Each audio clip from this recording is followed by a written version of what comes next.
আপনি কি কখনো লক্ষ্য করেছেন আপনার হাতে ও পায়ে ভীষণ টান ধরছে, জ্বালা করছে, হাত পা অবশ হয়ে আসছে? রাতের বেলা যখন ঘুমোতে যাচ্ছেন বা যখন ঘুমিয়ে আছেন, হঠাৎ করে তীব্র ব্যথায় আপনার ঘুম ভেঙে যাচ্ছে, আপনি হাত পা টান করতে পারছেন না। সকালবেলা ঘুম থেকে উঠে যেন মনে হচ্ছে শরীর আর চলছে না। যদি এই সমস্যাগুলি আপনার কাছে নতুন না হয়ে থাকে, তাহলে আমার আজকের এই আলোচনা শুধুই আপনার জন্য। হ্যাঁ, আপনি ঠিকই শুনেছেন। এই টান ধরে আসা, হাত পা অবশ হয়ে আসা, ব্যথা, এই সবই আমরা অনেকেই অগ্রাহ্য, অর্থাৎ এগুলোকে সাধারণ ব্যথা বলে উড়িয়ে দিই। ভাবি হয়তো আপনা আপনি ঠিক হয়ে যাবে। আবার অনেকে এও ভাবি এখন বয়স হয়েছে, এখন একটু আধটু ব্যথা তো হবে। আর ঠিক এখানেই আমরা ভুলটা করে বসি। কারণ এই সমস্ত ব্যথায় কিন্তু আপনার ভবিষ্যতে নার্ভের সমস্যা হয়ে আসতে চলেছে। এগুলো সবই নার্ভের সমস্যার ইঙ্গিত।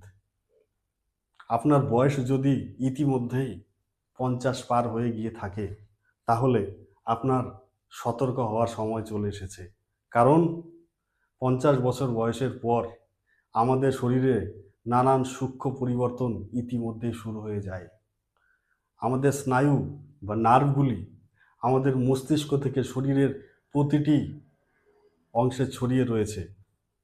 আর যখন এই স্নায়ু বা নার্ভগুলি আমাদের শরীরে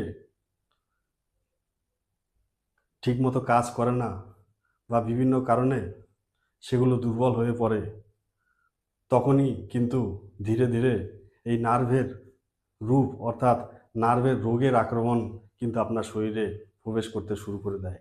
আর তার ফলেই আপনার এই হাতে পায়ে ব্যথা, টান ধরা, ঝিনঝিন করা, এসবই কিন্তু নার্ভের সমস্যার লক্ষণ হয়ে আপনার শরীরে প্রকাশ পায়। তো এই সমস্যাগুলোকে অগ্রাহ্য করবেন না। এই সমস্ত সমস্যার বিরুদ্ধে আপনি সামান্য কিছু আপনার জীবনশৈলীর মানের পরিবর্তনের মাধ্যমে কিন্তু আপনি এই সমস্যা থেকে অনেক দূরে থাকতে পারবেন। আর অনেকেই কিছু ছোট ছোট টিপস অ্যান্ড ট্রিক্স ফলো করে তারা কিন্তু ভালো আছে। হ্যাঁ, আপনি ঠিকই শুনেছেন। ওষুধ সমস্যার প্রথম সমাধান নয়। তার আগে আমি বলবো, আমি বিপ্লব তরফদার, ফার্মাসিস্ট। বিগত 12 বছর থেকে মেডিকেল সেক্টরে রয়েছি। পশ্চিমবঙ্গের বিভিন্ন সরকারি গভর্নমেন্ট হাসপাতালের বিভিন্ন ডাক্তারবাবুর সঙ্গে ওঠা বসা আমার রয়েছে দীর্ঘদিনের। তাদের সান্নিধ্যে আমি রয়েছি। আমার অভিজ্ঞতার ভিত্তিতে আজকে এই নার্ভের সমস্যার সম্বন্ধে আপনাদের সঙ্গে কিছু খোলামেলা আলোচনা করব। অনেকেই আমরা খাবার দাবার তো খাই, কিন্তু আমরা জানি না যে কোন খাবার খেলে আমরা নার্ভের সমস্যা থেকে দূরে থাকতে পারবো। হ্যাঁ, আমি কোনো বিদেশি বা দামি খাবারের কথা বলবো না, যেগুলো আমরা তো খাই কিন্তু প্রতিদিন খাই না। আজকে আমি এমন 3টি খাবারের কথা বলবো, যেগুলো আমরা মাত্র 7 দিন যদি খাই, তাহলেই কিন্তু আমরা আমাদের শরীরের মধ্যে অনেক পরিবর্তন লক্ষ্য করব। হ্যাঁ, আপনি ঠিকই শুনেছেন। আপনি যদি 7 দিন টানা নিয়ম করে এই সমস্ত খাবার যদি খেতে পারেন, তাহলে কিন্তু আপনার এই ব্যথার সমস্যা, নার্ভের সমস্যা থেকে আপনি অনেকটাই দূরে থাকতে পারবেন। আজকে প্রথম যে খাবারের কথা নিয়ে আলোচনা করব, তার আগে একটু বলি, আমাদের শরীরের নার্ভগুলি ঠিক বৈদ্যুতের তারের মতো। বৈদ্যুতিক তারের ওপরে যেমন কভার বা ইনসুলেশন থাকে, ভেতরে দিয়ে কারেন্ট পরিবহন বা পাস হয়, ঠিক তেমনি আমাদের নার্ভগুলিও, যখন এই নার্ভগুলি ক্ষতিগ্রস্ত হয়, তখন কিন্তু আমাদের শরীরে নানান রকম সমস্যার সৃষ্টি হয়, ব্যথা, ঝিনঝিন, এসবই। আপনি আপনার জীবনশৈলীর মান উন্নয়নের মাধ্যমে আপনি এই নার্ভের সমস্যা থেকে আপনি অনেকটাই দূরে থাকতে পারবেন। প্রথমে আমাদেরকে জানতে হবে যে আমাদের শরীরে কিছু ভিটামিনের অভাব হয়ে গেলে কিন্তু নার্ভের সমস্যার সৃষ্টি হয়। হ্যাঁ, কোন সেই ভিটামিন আজকে আলোচনা করব। নার্ভের সমস্যার পেছনে কোন ভিটামিনের দায়ী হাত রয়েছে, কোন ভিটামিনের অভাবে আসলে এই ব্যথার সৃষ্টি হয়, পা ঝিনঝিন অবশ হয়ে আসায় সবই কয়েকটা ভিটামিনের অভাবে কিন্তু আমাদের শরীরে প্রতিনিয়ত ঘটে চলেছে। আর যদি এই ভিটামিনগুলো আমরা পর্যাপ্ত পরিমাণে আমাদের শরীরে যদি থাকে, তাহলে কিন্তু আমরা এই নার্ভের সমস্যা বা ব্যথাজনিত সমস্যা থেকে বা ডিপ্রেশন থেকে অনেকটা দূরে থাকতে পারবো। আমরা জানি শরীরে পুষ্টির গুণাগুণ কতটা। আপনি যদি একটু আর্লি মর্নিং অর্থাৎ সকালে ঘুম থেকে উঠতে পারেন, চেষ্টা করুন। যারা দেরিতে ঘুম থেকে ওঠেন তাদেরকেও বলবো আপনারা চেষ্টা করুন একটু আর্লি মর্নিং ঘুম থেকে ওঠার। ঘুম থেকে উঠে আপনি একটু হাঁটাচলা করুন, এক্সারসাইজ করুন আপনার শরীরের জন্য। হ্যাঁ, তাতে আপনার শরীর আপনার সাথে কথা বলবে। শরীর আমাদের সঙ্গে কথা বলে। আপনি যদি অস্বাস্থ্যকর পরিবেশে থাকেন, অস্বাস্থ্যকর খাবার খান, দেখবেন আপনার শরীর আপনার সঙ্গে কথা বলবে। হ্যাঁ, আপনার শরীর কয়েকদিনের ভেতরে খারাপ হয়ে যাবে। ঠিক তেমনি আমরা যদি স্বাস্থ্যকর পরিবেশে স্বাস্থ্যকর খাবার খেতে পারি, ঠিক আপনার শরীর আপনার সঙ্গে কথা বলবে, শরীর আপনার আগের থেকে ভালো অবস্থানে আসবে। তো আপনি চেষ্টা করুন সকালে উঠে একটা করে সেদ্ধ ডিম খাওয়ার। হ্যাঁ, সেদ্ধ ডিমের মধ্যে প্রচুর পরিমাণে রয়েছে ভিটামিন বি 12, যেটা নার্ভের সমস্যার জন্য একটা ইম্পর্টেন্ট ভিটামিন বললেই বলা চলে।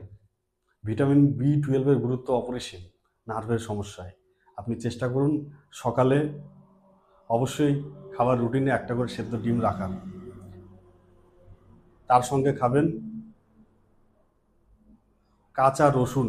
কাঁচা রসুনের কোয়া, যদি একটা করে কাঁচা রসুনের কোয়া আপনি যদি চিবিয়ে খেতে পারেন সকালবেলা, তাহলে কিন্তু নার্ভের সমস্যা থেকে অনেকটা দূরে থাকা যায়। আমরা জানি ডিম আর রসুনের গুণাগত মান। রসুনে রয়েছে প্রচুর পরিমাণে অ্যান্টিঅক্সিডেন্ট। আর আমাদের নার্ভ কখন ক্ষতিগ্রস্ত হয়? ক্ষতিগ্রস্ত তখনই হয় যখন নার্ভগুলি হয় ভেতর থেকে দুর্বল হয়ে পড়ে, বা অনেক সময় এও হয় রক্ত সঞ্চালনের, অর্থাৎ রক্ত যে আমাদের শরীরে সঞ্চালন হচ্ছে ঠিকমতো যদি সঞ্চালন প্রবাহিত না হতে পারে, তখনও কিন্তু এই নার্ভের সমস্যার সৃষ্টি হয়। রসুন কিন্তু রক্তের সঞ্চালন ঠিক রাখে।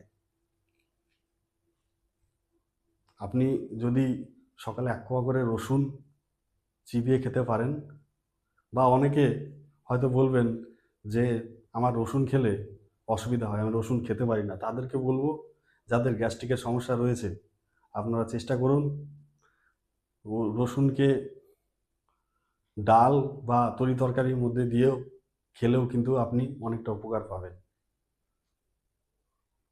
এছাড়া প্রচুর পরিমাণে শাকসবজি খেতে হবে, বিশেষ করে পালং শাক।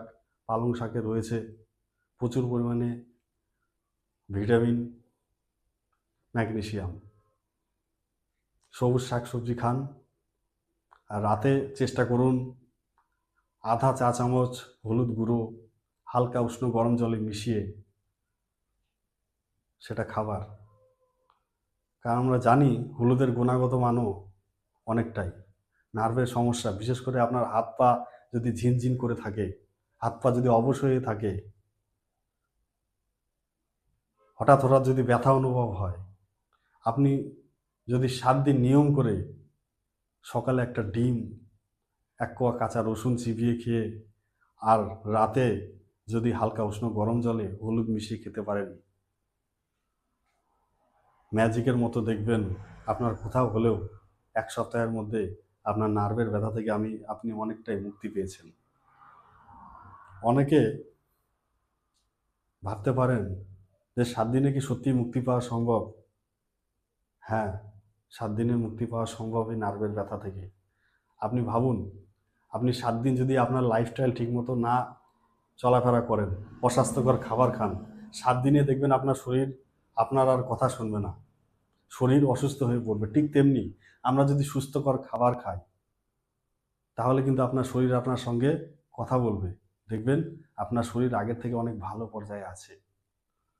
তাই বলবো, যারা ভাবছেন আমার তো বয়স হয়ে গেছে, এই বয়সে আমি আর কি করব, তাদেরকে বলবো এই বয়সের অজুহাত দিয়ে নিজেকে আরও পিছিয়ে ফেলবেন না।